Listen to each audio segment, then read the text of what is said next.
Welcome, ladies and gentlemen, to the Retro and Rare podcast episode for Theatrical Thursday. You know why I said that, Doyle? Because we're going to the theaters? No, well, you watched the Spider-Man movie, you and 80 trillion other people. You're wearing a Spider-Man shirt today, I see. But you did see Spider-Man, right? Yeah. Amazing movie. Amazing Spider-Man. Yeah. Well, I decided not yet to watch Spidey. I want to go to the movie theater and see it instead of at home. Me and the girl put on the old Matrix, right? New Matrix movie. Now, I only got halfway through it. We got to watch the rest of it, but I wasn't really feeling it as much. I think I need to revisit it. I don't want to give any spoilers away. I'm not a huge fan of the kind of the direction that they're going with it. What the concept of the movie to me is a little off. I mean, Keanu Reeves is great. I like how they harken back to some of the old characters and the come up, and I get it, the beginning and all that shit, but I don't want to give a full-on I hate this movie until I finish it, but I mean, and I've also heard such not hot things about it, right? I mean, the reviews seem to be iffy. Yeah, some people really love it, some people don't like it at Yeah, all. I think some people are embracing the kind of change, and some people maybe a little more of the hardcore fans are not like feeling it. I mean, my whole thing is this: when you wait that long to do such a major entry into a big franchise like that, it's like it's got to hit. It can't be mediocre. Especially you got Keanu Reeves involved, like it's all legit. You know what I mean? You said you haven't finished it. You're right. I shouldn't be talking that much shit. I am going to attempt to finish it tonight. So you got to go back to the theaters? No. This one I watched at home, and it was on like HBO Max. So, you know. Well, I didn't. I mean, I allegedly illegally streamed it, but that's here nor there. But we'll see what happens. I don't know. Anyway, we're recording on a Thursday, Theatrical Thursday. A little bit different. We moved around the schedule a little this week. Tomorrow's New Year's Eve, Doyle, bringing in the 2022. Now, you know what's weird? When I was a kid, 2022 sounded like, you know, flying cars in the future and all this crazy shit, but everything's kind of the same. Some things kind of suck. Some things are the same. But when I was like a little kid and you told me, yo, 2022, what's going to happen? I'd be like, bro, it's going to be future shit. I mean, we're almost there. Elon Musk is trying to put shit in our brains and that kind of shit. But overall, things didn't really evolve the way that I thought that they would. It's okay. We got some time. We'll wait. We'll see what happens in the next like 30 years. Would you let them install a chip? I don't know. I sometimes I think about it with the benefits, but then I think we're going that way anyway. Shit. Here's the thing. Our phones are just an extension of it. It's the external part of it. They just want to take what's in that phone essentially and just put it inside your brain and get it running. I don't know how it's going to work. I mean, it's like if you search something on Google, do you just think about it and it just comes up? I don't know yet how it interfaces, but I mean, look at the metaverse thing. People are going to live online. They got digital real estate now, the NFTs. Things are changing up, bro. Oh, we got the blimp again. Yeah, you keep looking out there. We have the Goodyear blimp running around. You want me to zoom into it? And it read Ice Cube's Pimp. What song is that from, Doyle? Today was a good day. Okay, good. Nice. You finally got one right. That was a pretty easy one. And also, my favorite Goodyear blimp appearance of all time, Scarface, The World Is Yours. That was a Goodyear blimp, right? It was Goodyear. And it said the world is yours on the sign across. Oh, that was Pan Am. Oh, you're right. Thank you for correcting me. I appreciate that, but that's my favorite blimp scene of all time. Also, sidebar, Blimpie, great sandwich shop back in New York. I believe they're closed. Blimpie was only New York, right? You don't know what Blimpie is. No. Okay, it's like Subway, but better. Old school. So anyway, we're here on a Thursday. It's different. Tomorrow's New Year's Eve. Happy New Year's to everybody. Since we won't see you on New Year's, have a Happy New Year. I didn't do anything New Year related with the trinkets. I kind of went a little light. You call these the Miles Morales Spider-Man shoes, right? Yeah. Okay, so we got a little Spidey there. We got the prototype hand-painted Spider-Man from Brazil. And yeah, I don't know. I just kept it a little Spidey on the trinkets, but it is New Year, so Happy New Year to everybody. Hope 2022 is plentiful. Other than that, well, go ahead. You're going to watch Spidey in the New Year's or before New Year's? Probably going to be in the 2022. Oh. Yeah, most likely. I mean, I'm probably going to do Matrix tonight. Tomorrow's New Year's Eve. I don't believe I'm going to be watching. I don't think so. We'll see how the night goes. I'm not. Are you doing anything for the ball drop? Anything crazy?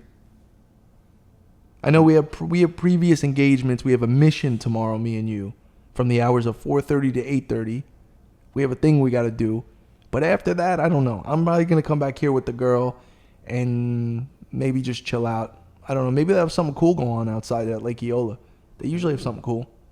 They don't have a ball drop. It's not like Manhattan or anything. So. Well, the Christmas tree. Yeah, maybe the Christmas tree. I'll do a countdown or something because the tree is still up. Did you have a good Christmas? We're back from Christmas. Oh yeah. People nice. did appreciate the Christmas trinkets last week. We did get a couple of comments on that. So I was being a little bit of a Scrooge, a Grinch, and they were nice and it was festive. So you had a good Christmas with the family? Yeah, it was nice. Yeah, I had a good Christmas too. Everything was good. It was a nice day off, you know. Yeah, it's nice. You know, Christmas. I like Christmas. It's probably one of my favorite holidays. Merry Christmas, Donnie Brasco. But anyway, once again, here on a Thursday, Doyle, what is the weather here in downtown Orlando, which is such an integral part to the show? All right, somebody was waiting for the weather last show. They like the weather. All right, so we got 79, real feel 80. Okay. And then we got very humid, 66%. Wow. It is warm outside. You know, and the weather is a little funky. It's like we're going into January here, and it's 80 degrees at 7 o'clock at night or whatever it is. It is what it is, though. That is typical Florida weather here in downtown Orlando. Ragweed pollen low. Okay, and keeping it low. I feel it. Ragweed?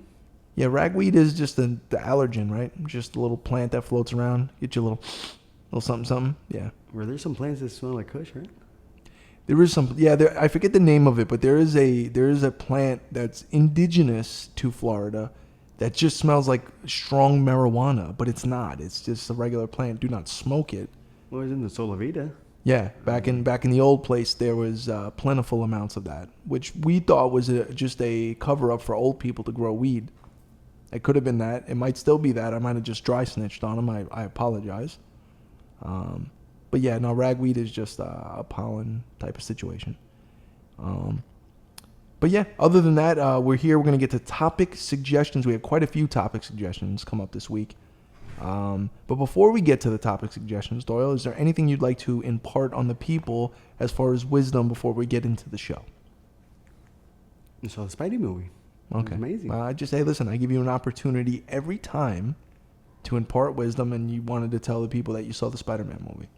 Now, we're going to get some more Spider-Man, post-credit situation. There's alluding to other movies and other things going on, right? Yeah. So you don't have to say what it is, but I already know what it is. I've had the whole movie ruined for me. Oh, my God. I had an overzealous cousin at Christmas go ham about it. A couple of glasses of wine. He went in on it. He was super, your boy Han Solo, my cousin. Shout out my cousin Johnny, yeah. He spoiled the whole movie for you? No, he didn't. He really didn't. I'm only kidding. But we talked a little bit about a lot of it. Well, I don't care so much for spoilers. I'm not a spoiler guy. It doesn't bother me one bit. I still have to physically see it for myself. But people are really sensitive about it. Yeah, I know online, you go on Instagram and people were posting spoilers instantly, and people get really upset about it. I halfway understand it, respect it. When it really comes down to it, though, what are we doing? It's not that serious. You got to watch it and absorb it yourself anyway. So it's a thing, but it's not really a thing. But it is better if you watch the movie without knowing. I agree, but it doesn't ruin it per se if you watch it and kind of know what's going on. Or you could be me and watch a movie with my girlfriend, and she will just ask you questions throughout the entire movie. Especially that first 10, 20 minutes, she wants to know every little, why is this guy this? This is this. Isn't that? Ding, ding, ding, ding, ding, ding, ding. I'm not hating on her because she's going to watch this and get upset about it when she sees it. But I'm just saying, I think it's cute, though. She asked a lot of questions. So, because we ran through the Leprechaun movies the last couple of weeks, too. We got into that. Well, you know the history behind them. That's all. Yeah. A lot of the random facts, I do know that. I do just kind of useless information about movies. I kind of know it. What do we got? Should we go help? Is Fire Marshal Bill? Howdy, folks. Going door to door looking for fire safety hazards. Well, there's been a lot of, that. Well, it's a holiday season, people getting a little crazy out there. No, I think Orlando Magic's playing. Oh, yeah? Who are they playing? I've been wanting to go down there, and I've been here 8 months now. I have not gone to a Magic game. I could hit the Amway with the fucking rock. I should go. I wanted to watch LeBron play. The Bucks. Antetokounmpo? Is he playing? Yeah. Or is he going to sit it out? Because it's only against the Bucks 23-13, and the Magic 7-28. I get Bucks like Milwaukee because, like Sam, I can sell. Jadakiss. Put your hands up. All right. Oh, so anyway, why don't we get right into some topic suggestions, Doyle? Let's dive right into the pool here. We got some good ones this week. All right. So we got Josh Locks. Mm-hmm. Okay. How do you know Raekwon? How do I know Raekwon? I met him, believe it or not, years ago. I reached out to him on Instagram.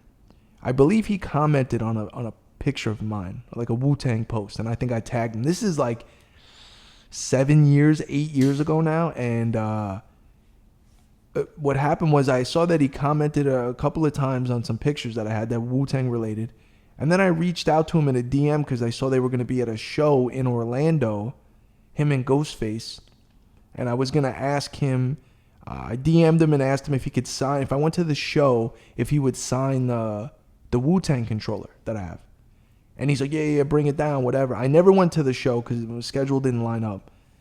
But we kind of always like DM'd back and forth here and there about stuff. And you're playing Pokemon Go. I'm in the middle of a heartfelt story about the Chef Raekwon, and I see you swiping. You're either on Tinder or fucking Pokemon Go, or even worse, Tinder for Pokemon Go. I'm writing notes about it. That's right. You do what you got to do. Get your Pokestop. I don't care. Anyway. So we stayed in contact and we talked and this and that. And then I got to meet him when we went to that show in Gainesville. And we got to hang out the whole night, that whole situation. I've told that story a million times. But in between then, I sent the Mad Gaming stuff for his son, so he was appreciative of that. I had some sneakers stuff that I was dealing with some companies and was able to send. He's got all the sneakers in the world, but he's still appreciative that I was sending sneakers to his family, and he sent me sneakers, and he sent me the fucking Diodoras and then the purple tape jersey, and we just got to be like friends, got his personal phone number. We talk sometimes, and whenever he's remotely in town, like he was in Tampa a couple of months ago when I brought the girlfriend down, and I know his brother, and it's great. It's like every once in a while, it's like amazing that I fucking know that guy, and he's a legend. He's one of my favorite MCs of all time. Definitely a part of my favorite group of all time. People know that already about me. The Wu-Tang Clan. But and once again, to remind everyone, he called you fucking stupid. I always have to put that in there. I can call him, though. No. No, what do you mean? I can call him. No, I'm saying he called you stupid. Oh. He said, yo, the kid is fucking stupid. Just like that. That's because we were trying to get him we were setting up the illegal stream, allegedly, of the boxing match. No, that was real. That was Showtime. No, you have to put the allegedly in there, so there's no legal ramifications. You got to know the game, though. You got to know loopholes, bro. They don't call me Loophole Larry for nothing, bro. I had it on my phone, and he wasn't. Yo, what did he say? You pulled it, goes, oh, you got it on the baby screen. Then we thought that was funny. And then we ordered dinner. We sat and we had dinner watching it on the baby screen. Then he ordered the salad, and I said, yo, eating Caesar salad at Caesar's Palace. And he laughed at that because that's his lyric. And then remember we just asking him random questions about shit? Remember we asked him, like, yo, what's the most amount of people you ever performed? And he's like, yo. What did he say? He's like, yo, in Dubai. I think he was talking about the Middle East somewhere. He's like, yo, it was 150,000. I'm like, yo, that's a lot of fucking. He's like, yo, just a sea of people. You can't even see the end of it. And then dude, smoking and drinking, all type of shit. That was really dope. Great experience. And it's Raekwon the Chef. So anyway, next topic. What do we got? We're trying to get him on an interview, right? Yeah, we are working on that, hopefully. Got to line up schedules. All right, so we got Diaz for the last Christmas question. Best hip-hop Christmas track. Ooh, Dipset Christmas. I was bringing that up. I do like the Dipset Christmas, but Run DMC. That's kind of my vibe on Christmas, as far as a hip hop Christmas track. What other notable hip hop Christmas songs do you know, Doyle? The Slick Rick Christmas Story, right? I don't know. It was a Christmas story? Oh, a children's story. Right? Yeah. It was a bedtime story. Yeah. Once upon a time, not so long ago. That's a good one. Yeah, no, it is solid. I just don't think it's a Christmas one. But yeah, the Run DMC joint and the Dipset Christmas. I'm still going Dipset Christmas. I don't care what anyone says. I think what is it called? I think it's called a Very Dipset Christmas or some shit. I don't know. I love it either way. It doesn't matter. Yeah, I think everyone put out a Christmas thing at some point. I think Boys to Men put out some shit.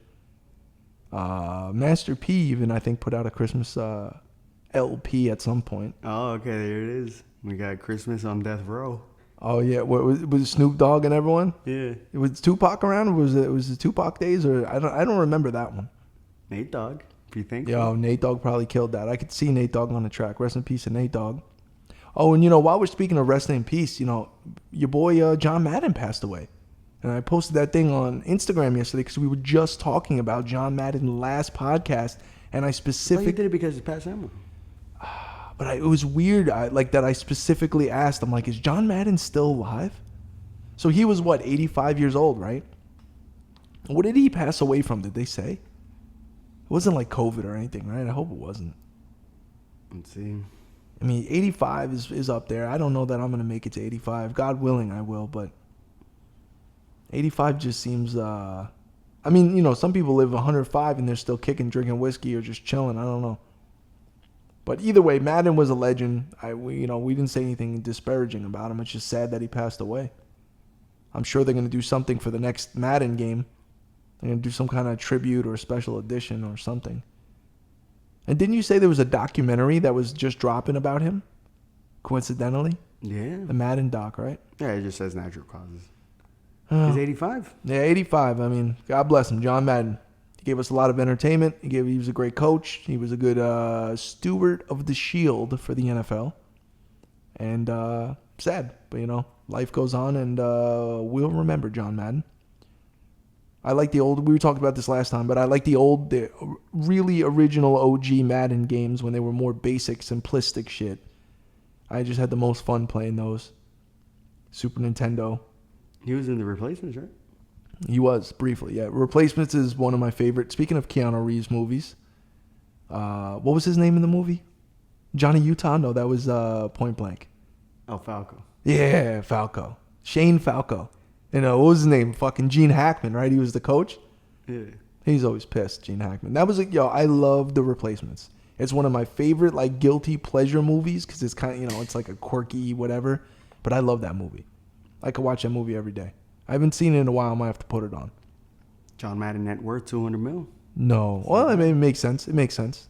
That's good. I hope his family gets some of that money and everyone's happy and, shit, $200 million. John Madden's a legend. He's a super legend, bro. And as far as, he's a legend in a lot of games. Legend in 2 games like Pee Wee Kirkland. I don't know. But anyway, we were talking about Christmas songs, and I just said R.I.P. to Nate Dogg, and then that got me on R.I.P., and then I had to talk about Madden, so I digress. But, yeah, I don't know about any other. I'm sure there's a new age of Christmas, trap. My cousin, shout out my cousin Brianna, she puts me on to she likes the Christmas trap music.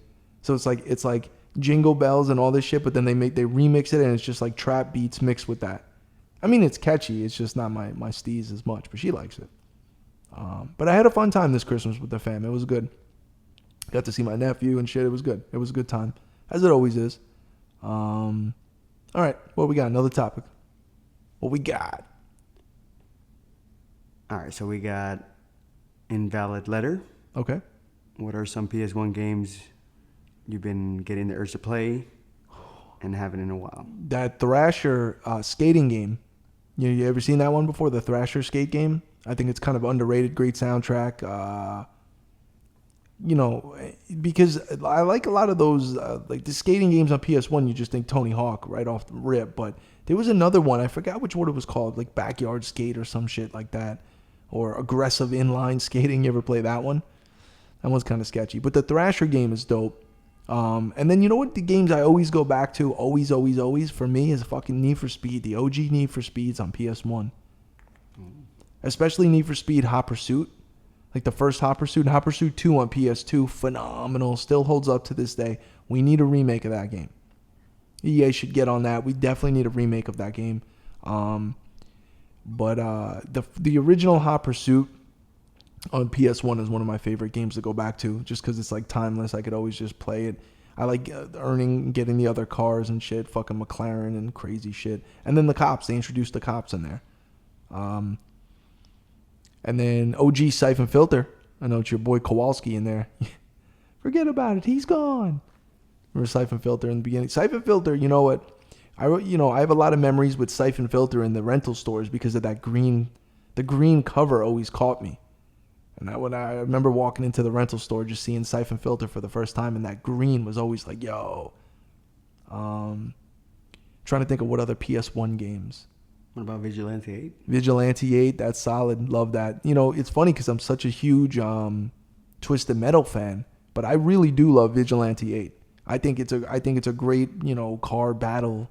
Vigilante 8 2. Now, did they go beyond that? I think they might have threw one more in there, did they? Vigilante 8 3. I think. Like 64 or some shit. I actually enjoy playing Vigilante 8 on Vigilante 8 2 on N64. I don't know. There are certain games like, one of my favorite 64 games that is kind of in that realm is Road Rash 3D. Also on PS1, but Road Rash 3D on 64, bro. You honestly, like that is like hours and hours of just endless fun with your friends, bro. Just beating the shit out of each other with the chain. Like, I've had so many races that are like literally like by a millisecond of just because I knocked the guy off his bike at the last second. Man, that shit's intense. And you know what I like in that game? They have the high resolution mode on 64. They might have it on PS1 as well. You go into the menu. As long as you have the expansion cart, you could turn on high res mode. You could do that in Vigilante 8 also. And it makes a difference. Everything is crispier, the edges, the polygons, everything's a little nicer. The demo mode is good. Yeah, the demo mode is great. I'm the king of the demo mode. Everyone knows that. I know which games have the best demo mode because of the game room. We just put on the games and just let them go. Arcade style. Speaking of arcade, I've seen Arcade 1-Up dropping a few things like that. I kind of want to get the Killer Instinct cabinet, I'm not going to lie. Even though at this point it's stupid because I have those other 2 cabinets in there I don't even use. These are the 3 main ones. I will say this. My biggest fears are coming true here. A little thing, because I got the major windows here in the condo, in the apartment, right? It's beautiful. Every morning I come out here. I always tell you I come out in my bedroom and I'm always just like, yo, this place is so beautiful. The sun comes in, the natural lighting. The side of my limited edition cabinet over here is starting to fade. The Thanos, the whole beautiful artwork, I noticed it the other day. I also noticed that my Carnage box on the floor, if you look at the front, the red is red as fuck. The side where the sun hits it, it's starting to fade. Roasting? I think I should be more careful with that. I thought these windows had a special coating. I may have lied to myself and just said that. Like, oh yeah, they got, the UV. And then the other thing is I noticed that, these sneakers I have on my... And the sun comes in blaring every morning, and I'm always staring at the sneakers that are up there, which are pretty much my 3 most valuable sneakers that I have, that are dead stock that I haven't worn. I'm like, I don't know how many days it's good. Now I only put those up a month or 2 ago, so it's not that bad. But the other shit that's been sitting there for 8 months now, 8 months of sunlight in the morning hitting the side of that Arcade 1-Up. You can see it like where it's got a nice vintage look if I want to put a positive spin on it. But like, I could tell like the yellow where it says Capcom is like faded yellow. Like Thanos, like his blue, it's not as blue. Now the one thing about it is at least it's the side of the cabinet. And if anything, if I ever moved and went somewhere else, I would just put this cabinet on the other side. So this side would be facing out. I'll put it in like the middle. And this one's the limited edition one. Out of all their cabinets, I think this is I'm not going to say it's valuable or more valuable than retail, but they only made a certain amount of them. It came with a certificate of authenticity, and I don't know if I could get a panel or something, but yeah, sun fade is a real thing. Now, I always, in the game room, I always keep that shade down because I noticed that, that sun comes in the morning. It's not a joke, bro. Sun rises in the east, bro. Coming in hot. But you told me sun faded wasn't real, like this crop. No. Well, sun fade is real. I just thought in my particular case that these windows in here were coated with a certain tint and a anti-UV tint that would minimize the damage. It seems like maybe it does have that, but there's still some damage to be had. Should have been a little smarter on that. Am I going to change it? No, I'm just going to let it rock. I don't know. So disc rot is real too? Disc rot is real. Yeah, I guess so, but I don't believe in it. I don't know. I haven't had any of my discs. I have discs that are from the early 90s and they still play, and I've beat the shit out of a lot of them. Plus a lot of the guys, that I've been speaking to, two gentlemen that are opening their own store, and they bought this ridiculous buffer for the discs, like some crazy shit. They're like, bro, for the most part, you could fix almost any disc. Now, they were saying in particular, Sega discs are like the worst. Like Saturn and shit, like they're real sensitive. Now, if a disc is completely fucked up, like you could see through it and the data is not there, then you got a problem. But I don't know that just leaving a disc be over a period of time rots the actual material and then it's not readable. I haven't run into that before. I may be ignorant. I may be not know what I'm talking about. I'm just speaking from my personal shit. All of my games, they're fine. You don't say. But leave it in the sun, probably. Right? Well, now if you're going to combine the sun fade with the disc rot, we might have a problem. I don't know for sure, though. I don't know 100%. But listen, here's the thing. Keep your shit clean. Keep it in a controlled environment, regulated temperature. And like you say, Doyle, your favorite thing when you go on eBay to buy collectibles, it says pet-free environment. And smoke-free. And smoke-free, yeah. Pet-free, smoke-free environment. Then you know you got a good one there. All right, give me another topic. Is it? Yeah. Well, what was that topic even? I got lost. Rot. What was it? No. You're the one reading the fucking topics and you don't even know what they are. Just give me another one. We got quite a few this week. All right, so we got PVT tacos. Okay.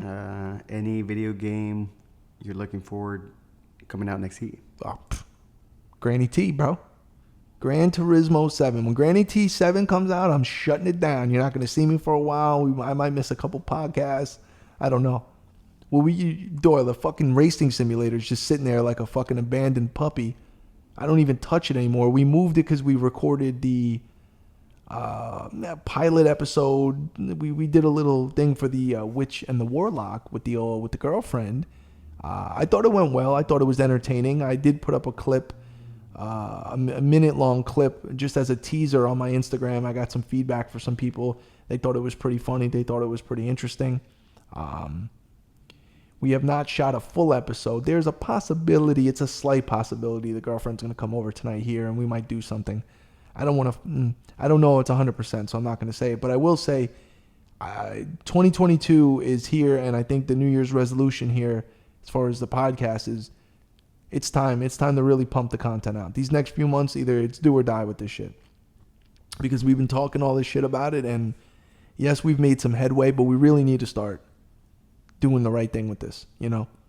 So anyway, the racing simulator's been sitting just... We unplugged it and moved it to the other side of the room because we used this table and we put it up against the... I will say this, people have been begging for us to record in the game room the whole time. The one thing that is better in the game room is the acoustics. See, in here, because it's an open big room, you get a little bit of an echo. It's not the worst, but I noticed right away inside there, it was warm, good, buttery smooth. It was great. Because it's a smaller room, it's all carpeted. I was almost thinking tonight we were going to, because the table was already sitting there while I was waiting for you to come here since you were fucking an hour late again, about. Yeah? No. You weren't that late this time, but you were good. You were good half an hour late, minimal. I moved all of this shit here, and I was thinking, I'm like, damn, we should just record in there. But anyway, I say that's all. Maybe for the New Year's. I think maybe the first show of the New Year's, maybe we'll do that. I was also going to get the girlfriend to come on the show today.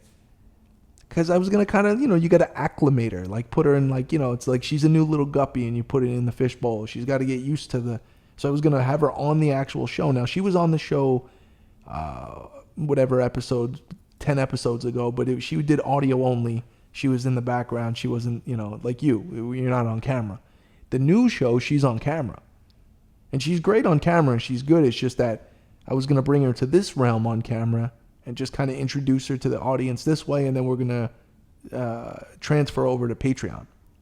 So, which we still have to create the Patreon page. We really got to do that. I think that's the first step. It's ridiculous, I know. But I deserve any criticism I get for not handling that correctly. Sometimes I procrastinate. Matter of fact, most times I procrastinate. It's a flaw of mine that I'm actively working on. It's a new year, though. It is. And you know what? I don't believe in New Year's resolutions. I think they're all bullshit. People go to the gym. They do it for 2 days, and they're like, fuck it, go back to fucking eating cheeseburgers and whatever. That's cool. I'm hoping to just get a little bit of momentum with this. You know, hey, it is a new year. It is a perfect time to refresh and regenerate.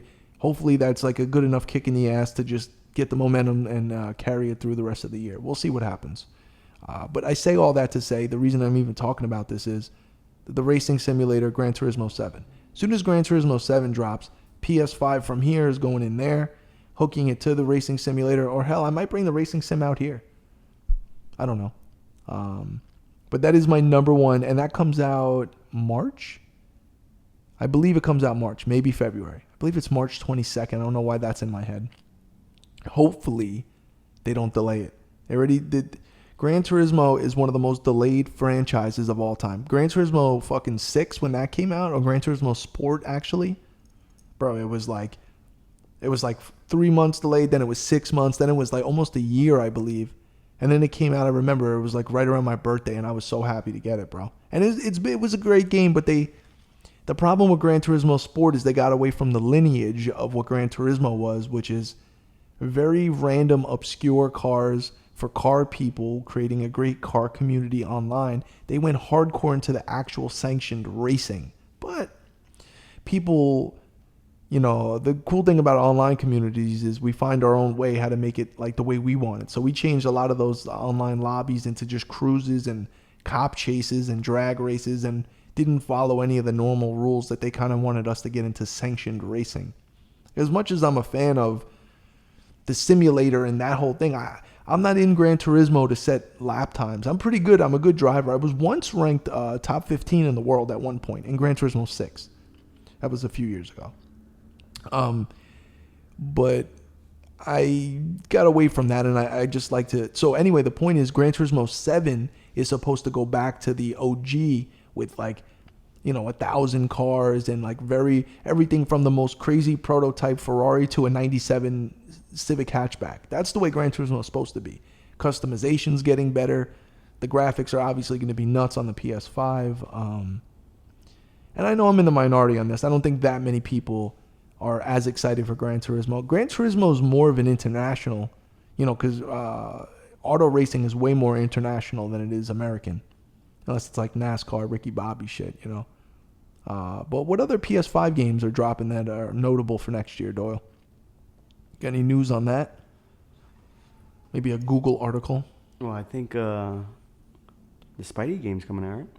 Oh, right, correct. Which the Spider-Man games, the last 3 now, have been pretty incredible for the franchise. I mean, I know that they're great games, so I know that it's going to have a huge following, especially with the hype now. Spider-Man is just, I don't think it's ever been this crazy. You know, yo, and the Spider-Man movie is already at like over 1 billion, right? I mean, it's breaking all kind of numbers. Yeah, 1 billion. Yeah, I think people are trying to say it's going to be the highest grossing movie of all time at this rate, which is nuts. It's cool. I'm glad to see movies kind of back. I know, you know, COVID and shit kind of fucked a lot of things up. And God of War. Yo, that last God of War game was fucking nuts. That last God of War game was really, really... God of War is a great franchise. You know, I love the PSP God of War, too. You mean even OG shit like that. What else we got on PS5? Anything else coming out? Tom Clancy Rainbow Six Extraction. Yeah, there you go. Me. There you go. That's your favorite. Aren't they doing a... am I crazy? Were they doing a Splinter Cell something or other, a remake or some shit? I thought I saw something about Splinter Cell being remade. I could be off on that. King of Fighters? Ooh, love it. There's a new King of... See, I got to get back into my gaming news. I got to get my Game Pro subscription renewed. We got Lego Star Wars. I don't like the Legos games. The Skywalker Saga. I'm not into it. Although, huge franchise, though. The Legos games go nuts. People go crazy for them, so... Ooh. Lamborghini Aventador Super Veloce. V12, 671 horsepower, 612 pound-feet of torque. I don't know that was exactly a Lamborghini Aventador, but it sounded like it was. There's been a hell of a lot of exotic cars as of recent. Like once again, the holidays, people coming out. There's a dope Audi R8 V10 model parked down in a handicap spot in the garage downstairs. Been there for 3 days, illegally parked. No one's fucking with it. And you did the car show in the parking lot, right? Yeah. Bro, there's been a lot of in the garage in here, man. There's those Ferraris and those Porsches. I'm like, bro, and those things just sit there because in my building, if your car is not in the parking garage by like 4 p.m., you got to park on the 5th floor. So you have to go up 5 floors in the parking garage, and the 5th floor is like there's less and less cars obviously as you go up. And dude, up there is where like a lot of the fucking crazy rich people just stash their fucking exotic cars up there. And bro, there has been months that go by. I'm like, this Ferrari hasn't moved an inch. And then then a red one appeared next to it. The same car, same Ferrari. It's the new shit, the Roma. It's like the new shit. I'm like, what is this? And then the fucking Porsche Carrera GT3 RS. I'm like, what? There's been some really dope cars up there. And I park like kind of close to them. Trying to manifest that. So I figure if I park close to these cars, I'll get the juice. I'll get the vibes. You know, the fisheye beans, it's cool. It's respected. It's respected by those cars. It's just not quite at that level. I'd like to get the new AMG GT. I saw it. I went to the dealership the other day. We could do a Grand Theft Auto heist. It was what it looks like in there. It's ham. Yo, speaking of Grand Theft Auto, what's going on with Dr. Dre and Grand Theft Auto again? He's making it. He's like in Grand Theft Auto now. Like GTA is such a crazy, expansive, like it's just such a monster of an online presence for all these years. Like Grand Theft Auto 5 has been just ham. Like the online community is still going. And I read an interview like Dr. Dre apparently didn't even know that it existed. Like I understand he doesn't play Grand Theft Auto, but he's like, I didn't even know what it was. I'm like, bro. You know what's getting crazy also is like the metaverse. Now that you're like people are doing like the VR shit, like Oculus 2 and shit, they're doing like Grand Theft Auto role play. Because the people that do GTA role plays, like the cops and shit, is like they're like level 50 trillion with that shit.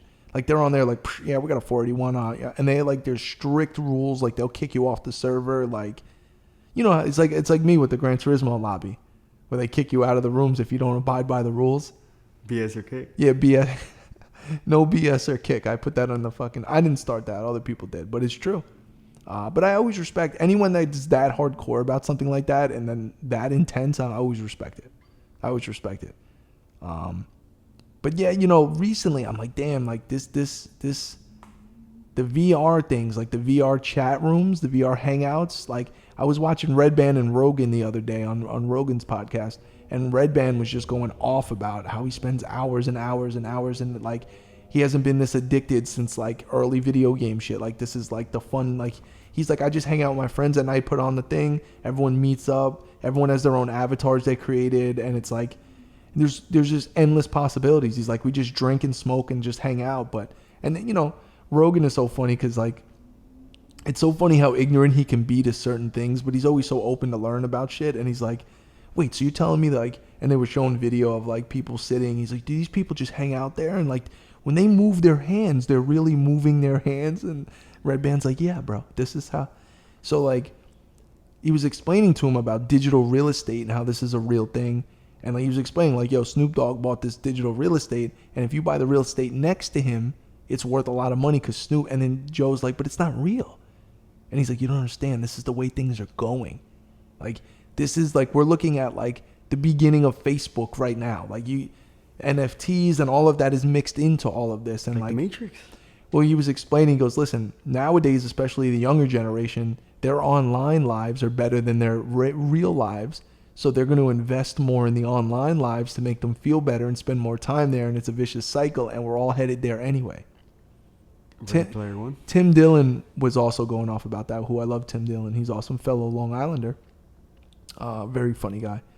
But yes, Ready Player One, which is what Rogan references it to every time. He's like, it's like Ready Player One. He's like, it seems cool now, but man, I think it's going to fuck a lot of things up. People are going to spend too much time. I had to get out of playing game because you know what Rogan used to play hardcore? He was into Quake. You remember I got into my Quake phase, and then my PC, I don't know what the fuck happened. It was like, whether I didn't do an update correctly or something, it did like completely stop working. But Quake Champions, I was on there. I was going ham. But Rogan was like, I caught myself playing 6 hours a day. I had to stop. I mean, but he's also Joe Rogan. He has, he can do whatever he wants. Whatever. Okay, give me another topic. We got caught in the weeds on that one. I don't know what happened. It's okay. It flows. All right, so we got Retro Nostalgic Nerd. Okay. Most regrettable sale made. For me, it was an unused original Game Boy mint in box. Ooh. MIB, or it could be Men in Black. Oh, because he said MIB? Most regrettable. Yeah, I don't know. Usually, when I sell things, I usually get to a point where I don't feel bad. I mean, look, like in TurboGrafx Express. Oh, that was a bad, yeah. Express. Yeah, and the CD attachment as well. Well, that was the thing about it was. No, the handheld one. Right? No, I know that, but what I'm saying is, he might be saying because of the investment, like he might have gotten that cheap, sold it for a decent amount, but then if he would have waited more, he could have got triple. In that regard, anything that I've sold, I've waited so long on it that the return on the money was there, so I don't regret it that way. But then you miss things, And when it comes to the retro shit, I'll be honest, yeah, I let go of some stuff, and I know I'm not going to find it again. Or not going to find it for cheap. That's the thing. If you really want to be nuts and go on eBay and pay top dollar, but a lot of the fun was the hunt. But yeah, he was mostly, I'm sure, speaking about the fact, because he was in a mint in box, he wasn't using it. He wasn't playing it. The TurboGrafx Express that I sold, I had it, I got a good price for it, but I didn't play it. And that's the reason I sold it. You know me, because my whole thing was I play everything I have. And that was like, although playing like Operation Wolf and shit on there was pretty dope. I did, or Dragoon Spirit, one of your favorite TurboGrafx games. It's like a Game Boy. Yeah, but it had the color screen. Yeah, that thing was, but it just got under the radar because Game Boy was Game Boy, and then Game Gear was out. I don't remember what year the Express came out. That one was in the Enemy of the State. Yes, and well, you always bring that up, and that's a great underrated gaming reference. The dude was playing the TurboGrafx Express. Well, no. Okay, yeah, I was thinking that was when he put it in the bag. Because didn't he have the box to it or something? Or he was just playing it handheld? No, he had it handheld then. It was the computer guy, right? Yeah. The hacker dude or whatever. I'm in the mainframe. Put the chip inside. Yeah. That was a habit of mine for a long time. I'd go to like an electronics store and the keyboards would be out. I'm like, I'm hacking the mainframe. And I would just crush the keys and just, I don't know. I watch hackers too many times. Yeah, one of the best things is when you find a system with a game in it, right? You know what? That happens quite often, especially handhelds. Because handheld's usually the last game that whoever was playing it is in there. Now, some of them are easy to see because you'll see the cards sticking out. But disc-based games, I can't tell you how many times I've gotten, I bought a Sega CD or a Sega Saturn, and then you open it up. Remember I got that Sega CD? Actually, it was a follower sent me a Sega CD and the Genesis Model 2. And like he was just like, yo, it was in my garage. It was like, I'd rather go to your place, which I really appreciate. I forget the gentleman's name. It was quite a while ago. I appreciate it. But he definitely didn't say anything about it. And boom, I opened it, and it was the Spider-Man with Kingpin. The game in there. I'm like, oh, that was dope. But I mean, PS1, PS2 a lot would happen because the tray is, it's not easy to access unless you plug it in. Xbox, OG Xbox. I got a, was it Third Strike? Or I can't remember. It was a big boy fighter game I got on a Dreamcast once. It was just in there. I think it was Third Strike. No, Alpha 3. I have an extra Alpha 3 disc. It was in a Dreamcast that I bought at that Play and Trade store when they were going out of business. And then like all of the stacks of all the old systems that were $10. I bought a Dreamcast. I opened it up, Alpha 3 disc.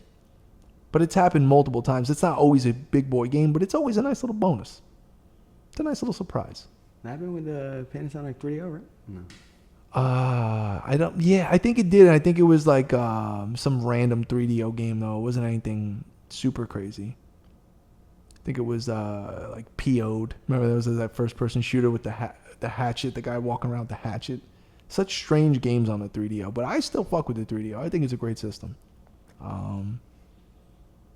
But yeah, I think where the topic was about the regrettable sales, right? Yeah. I don't know. Do you have any regrettable sales, Doyle? Yeah, I mean, I've sold my, what was it, Path of Radiance. Oh, that was the Fire Emblem, right? I got it. I paid, I think, $60. Yep. I sold it for 135. Right now it's like 300. Ooh. Yeah, but you know what? At some point, you still made your money on it. I didn't play much, so. Yeah, that's the other thing too. It's like, how much do you play it? And then if you really want to hold on to it, that's why I felt justified. I got rid of, a lot of my stuff on that, and then that way, but it was so many years past. It's like, all right, at some point, this is kind of max dollars now. I mean, at some point. Yeah, but it wasn't set up right. Yeah, no. The game room was, there'll be a new iteration of the game room at some point in some way, in some form. Who knows? I mean, my lease is up here in 3-4 months. Bro, April's already coming. Like, it's amazing that a year almost has passed since I moved in this place. This was the experiment place. This was like something in my gut of guts that I wanted to do was just move in a downtown area, high rise, have this experience, which has been great. I don't know. It might be time for another home. I don't know yet. We'll see what the next 90 days brings. But we'll see. We'll see what happens. Because in that case, then how ham do I want to go? Just like fully. But yes, a lot of things sat in totes for months. It's like, what the fuck am I doing? All right. What we got? Another topic? All right. So we got, what's this?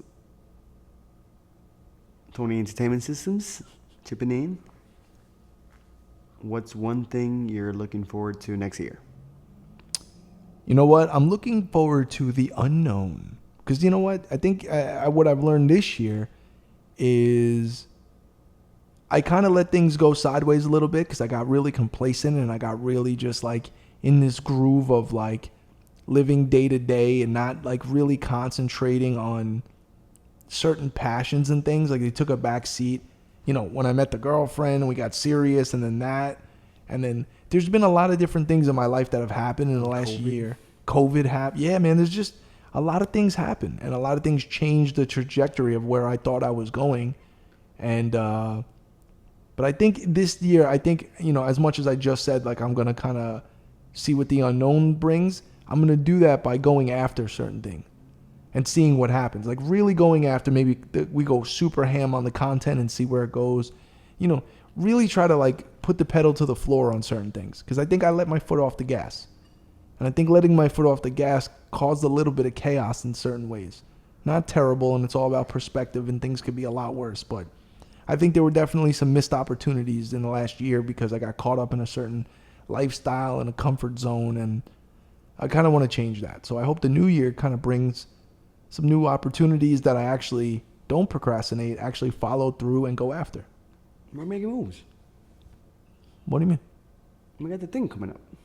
Oh yeah, I know. That's what I'm saying. And those are the things we got to follow through on. Yeah, we got the thing. The guy with the thing over here. What are you doing over here? I mean, Doyle, what are you going to do this year? Going to try to become president of Uganda or something? You got high aspirations for this new year? I got the new camera. You did get the new camera. It is very nice. That's the Sony A7? Yeah. Yeah, it's nice. No, I mean, that thing, bro, I took a few pictures myself, and I'm not a seasoned photographer, and they came out phenomenal. I mean, really phenomenal. Like, damn. That's the mirrorless shit, though.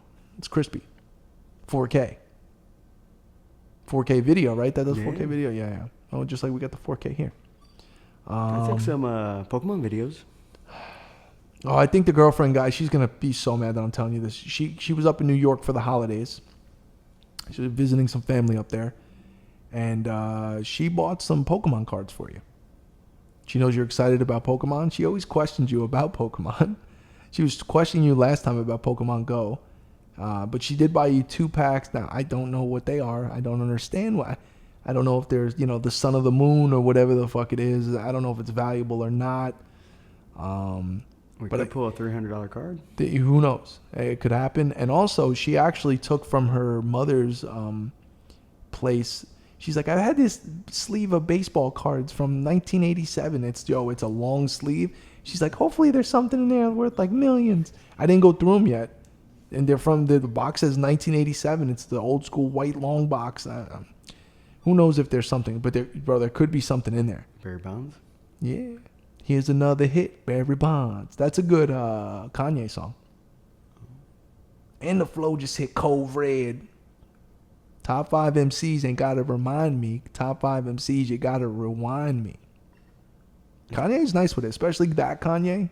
Speaking of which, bring me to another topic I'd like to speak about is Young Hove.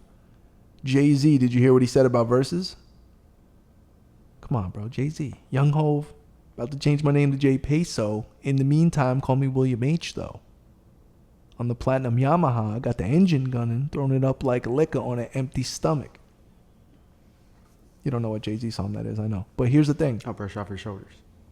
That's not brush off your shoulders. No, it's not.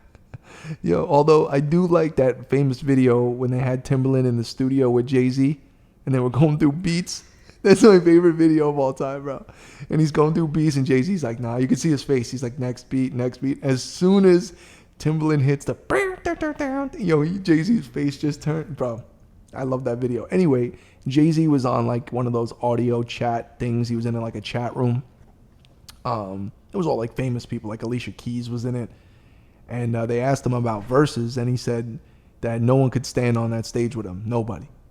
And then, of course, like in my opinion, no one could. And then I was watching like on Joe Budden podcast, they were going ham about like Wayne, Drake, and fucking Kanye West. Well, I think Kanye maybe is the closest, but at the end of the day, my whole thing is all of these artists that people are naming, those artists have even said like, nah, I can't fuck with JayZ.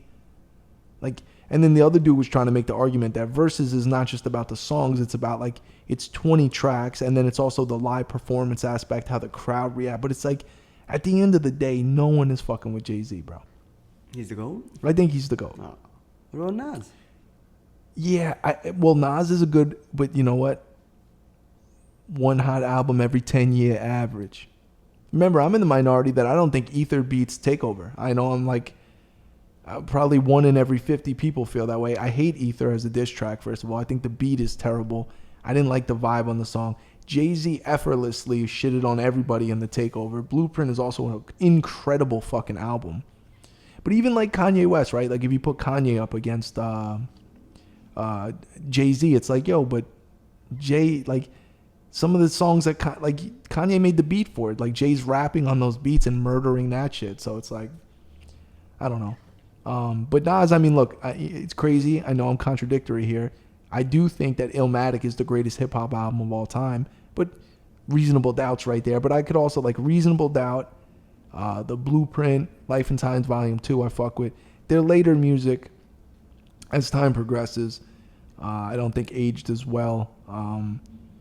Well, actually, no. JayZ's music aged very well. His old shit, I'm saying, as he got later in the game, some of the track selection, same thing with Nas, I didn't really fuck with this much.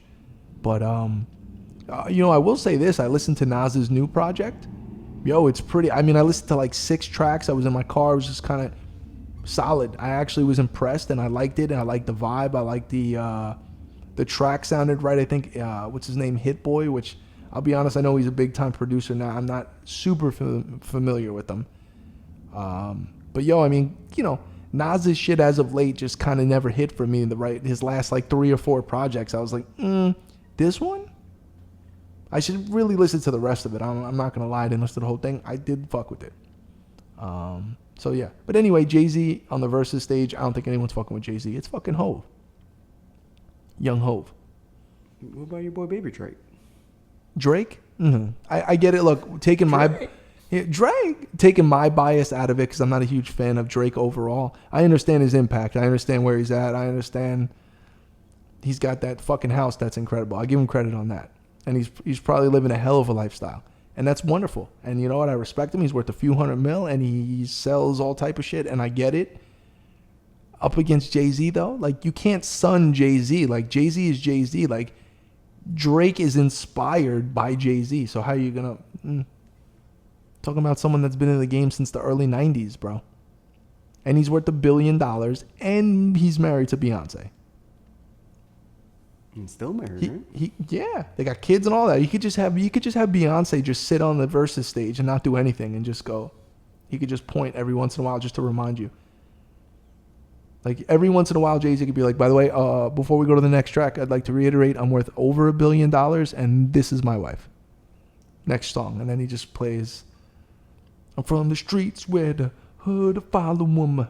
Bullets. That's one of my, that's Just Blaze track. They don't know? You don't know? What is it called off the Blueprint? It's one of my favorite JayZ songs. Yeah, you don't know? Yeah, you don't know what it's called. Yeah, where I'm from. No, it's not where I'm from. Mossy, son. Ain't nothing nice. I also, you know what's funny? I always say, like, oh, that's my favorite JayZ song. And then you play something like Can I Live? And I'm like, oh, Can I Live? Like, yo, that's what I'm saying. Like, when Can I Live comes on, have you ever played Can I Live at high volume? And just the orchestra of it, the audio, just the production value of the beat, it just sounds so crisp and just, it sounds monumental, bro. You don't get that from a lot of artists. Anyway, let's get to another topic. All right, we got Google articles. Okay, Google articles by Doyle. What do we got? All right, so one of the Google articles I read is collectible toys right now seem to be better than gold. Ooh, so they actually compared the price. Like the value, the increase. Yeah, the increase. And you know what? I have quite a few new in box toys in there that might be worth a pretty penny that I might be getting rid of soon because they're just sitting there stacked on top of each other. But you know what, man? The collectible game is serious, man. Like it's you know, the comic books and shit are getting nuts. I just saw, my boy, what's his name? Neo Geo. My boy, shout out to Neo Geo. His Neo Geo Comics is his name on Instagram. He's a seller of comics. I always remember because his name is dope. And I met him at the Comic Coliseum one day. It was funny. He was wearing a Wu-Tang mask. You know, in the store you got to wear the mask. And I was like, yo, I like your mask. And then we started talking. Come to find out that, like, we know each other from Instagram. He's like, yo, I follow you, bro. I was buying the big Carnage thing, the Carnage statue. It was when I just moved here. But anyway, he just sold the final Fantastic Four, right? You know Fantastic Four, right? The first appearance of them all together, graded 0.5, Doyle. You understand how low of a grade that is, right? It can't get much lower. 0.5. I would have opened that. $10,500. 0.5. You understand what I'm saying? 0.5. Not a 5. Even a 5 is terrible. 0.5. $10,500 sold. He just posted. He's like, big sale, last sale of the year. And he was even explaining that, like a I don't know, maybe a 5 or a 6 grade was going for, like, the last one that sold was $7,300, and that was a higher grade. But he's trying to show the trajectory of the pricing is getting nuts. I mean, I think there was a Amazing Fantasy, you know, the first Spider-Man, right? It sold like, it was like a 2 and it sold for like $250,000. Never mind. Was there ever a Gem Mint 10 of that? Nah. There never, right? No one has a 10. If you had a 10 of that, I mean, look at your Pokemon cards, bro. I need to get him graded. You know what's happening now? I saw your boy, I think it was Logan Paul. You saw what he did? He made that dope Game Boy Color on the table artwork. That was dope. Oh, was it a table? I thought it was just something he put on the wall. No, it was a table. It was cool. But I'm thinking, you know what that just did? That just raised the price of Game Boy Colors. Because, that's how it's working now. I mean, the celebrities get involved. I mean, let's be honest. Would you not agree that he raised the price of Pokemon cards? Yeah, he just bought 3.5 mil. Yeah, I saw him with the boxes, right? He said that. He's like, this is $3 million. But those are the OG, right? Those are like brand new in box OG. But that's why this Google article is saying it's more than gold. I know. It's amazing. My thing is, I've always been about is like, where does it end and where are the people that are paying those prices? Now, Logan Paul, he's worth 50, 60 mil, so it's no big deal for him to drop some money like that. But there's got to be a finite amount of people that can drop that kind of money on collectibles. So it's kind of, then again, these fucking NFTs are going for millions. Now, I don't even understand. I'm trying to get in the game. I'm just kind of, I think I got to just make some moves. Otherwise, I'm just going to lose out. People are buying, the apes and punks and whatever the fuck they were. I don't understand, bro. I don't understand it. All right, why don't you give me, what else we got? More Google articles there? We can do a digital property. Well, I got to learn about the blockchain. I got to learn about this shit so I understand. I'm starting to learn. The blockchain is what legitimizes things, and you got to get it minted. And once it's minted, it's registered in the blockchain. So when you have an NFT, it's that. But you got to use the NFT for things like, all right, fine. If somebody owns NFTs for the Retro and Rare podcast, like it may give you access to exclusive content or merch just because you own that NFT. So when you sell that NFT off, you're also selling that off. It's hard. I still don't have a 100% grasp, but I'm getting there.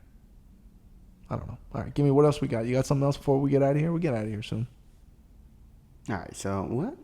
Come on. Yeah. What time is it? Yeah, we're right there. All right. So we got another. All right. Last Google article. Physical stores are turning to digital. Yeah. I mean, this is. We knew this is coming. We saw this coming. I think a lot of companies have already known that this was going to happen, so they started prepping. But I don't know what's going to happen to the physical store fronts. I mean, are they just going to close and the brick and mortar won't exist? I think in a certain extent they have to exist, but it's going to be less and less. More factories or more warehouses will exist to ship this shit out of. But I mean, Amazon kind of has a stranglehold on that kind of a thing. But I mean, still, for me personally, nothing beats going to a physical store, picking up something, holding it, buying it. I don't care if it's food. Well, food is ridiculous with the Uber Eats and shit. I don't really care enough. But even if you go to the grocery store, you can have it delivered, even if you're cooking for yourself. But collectibles specifically, you want to hold in your hand, bro. You 100% want to grab and hold those because, first of all, condition is everything, and not always buying online is the greatest idea. So, you go to a place and you buy sneakers or you buy an action figure, like you want to hold it and look at it. So there's always going to be vintage shirts, things like that. There's always going to be a space for it. But yeah, I mean, online is online. It's amazing to see what the internet has become even since 2010, bro. Even the last 15 years-ish in the internet has been, it's night and day. I remember I was... I forget who was bringing it up, but they're like the original articles about the internet in the late 90s. Like, it's just a fad. It's not going to be anything. Like in the news, they're like, what's this thing called the internet and how long will it actually last? It's like, well, now it's people's lives, like for real. I mean, people make a living, a good living. They don't eat that just off the internet, just off their phone. And as these devices that we have get crazier and crazier, bro, once Google or Apple drops the fucking glasses, like the real shit, bro, it's over. You just sit at home and just... You gonna get it? I don't know. I remember my cousin years ago got like the first Google, the glasses. It was like $8,000. And like, I remember he went to Paris for his honeymoon and like he was wearing them and he's like, he called me, he's like, you know what's sick? Like I put them on and like the signs go from like French to English. Cause I'm like, it was a little bit of a I don't think he ever used them again though. I don't know if the technology existed to like continue on that, but they're going to release something else now, so we'll see what happens. All right, you got anything else, Doyle? All right, we got a couple more topics. We'll get one more topic in. That's it? Oh, yeah, man. Look, I got the timer though. We're good. I like to keep it concise. So we got Fox Aaron Riders, Brett the Hitman Hart, or the Heartbreak Kid, Shawn Michaels? Shawn Michaels. I love doing that voiceover from the WWF arcade game. That was in your house. That's when you hit the button and you choose them. Bam, bam. Shawn Michaels. That was arcade though. Yeah, it was. That was but Bret the Hitman Hart. I think Shawn Michaels is. I mean, damn, those are two of the greatest wrestlers of all time, almost. I mean, Shawn Michaels is considered, for me, Stone Cold is my favorite of all time. I love that match between Bret the Hitman Hart and Stone Cold. When Stone Cold got busted open, he's doing the sharpshooter and Stone Cold's reaching for the rope and his head is all bloody. That scene, I mean, is iconic. And Shawn Michaels with the Sweet Chin music, just how many crazy things. And then starting D-Generation X, that whole era, and the Attitude Era. And then Bret with the screw job, the Montreal screw job. With your boy McMahon. Bret screwed Bret. I mean, that was a real thing. That was real. I know. That was crazy. He quit after that, right? Yeah. He was, remember, he knocked out Vince McMahon. He went, that documentary was awesome. He said he went back in that fucking room, he knocked out Vince McMahon and left. He spit in his face too. That shit was crazy. But no, those are two. That's when wrestling was fucking wrestling, bro. Shawn Michaels would come out. You think I'm cute. You know I'm sexy. He's coming out and then he's fucking flexing in the ring and the fucking pyro's going off and he's fucking. I mean, it was an event, bro. It was serious. It was fucking. I mean, that's where they get your boy. It's still real to me, damn it. That's Undertaker though. Undertaker too, I know. But you know what? Once again, like everything else, as time progressed, it's like, all right, enough is enough. When he became the biker and all that, I'm out, bro. I'm out. Biscuit. Yeah, I'm out, man. I'm not into any of that. But OG Undertaker with Paul Bearer, when he did that shit. Paul Bearer used to just say wild shit, bro. When he had the urn and he's just rubbing the urn and he's all pasty and fat and shit. What about The Rock? Oh, I know. The whole Attitude Era, bro. All of those guys, they made but Bret Hart and Shawn Michaels, as far as being technical wrestlers, specifically Bret Hart, he was even more technical. The whole Owen fucking, not Owen, Owen Hart died. That was crazy. The whole Hart Foundation they were nasty with it, bro. They were just good wrestlers. Like that shit is, it's fake, but it still requires a lot of skill and a lot of, and motherfuckers still got fucked up. Hulk Hogan? Yeah, Hulk Hogan. Oh, your boy Randy Savage. Right? Yeah, Randy. Let me tell you something. The mega powers. Yeah, I mean, dude, what was I always say, like, what their blood pressure must have been. And I believe Randy Savage died of a heart attack while driving his car here in Florida and crashed into a guardrail. What about the snake thing? Jake the Snake.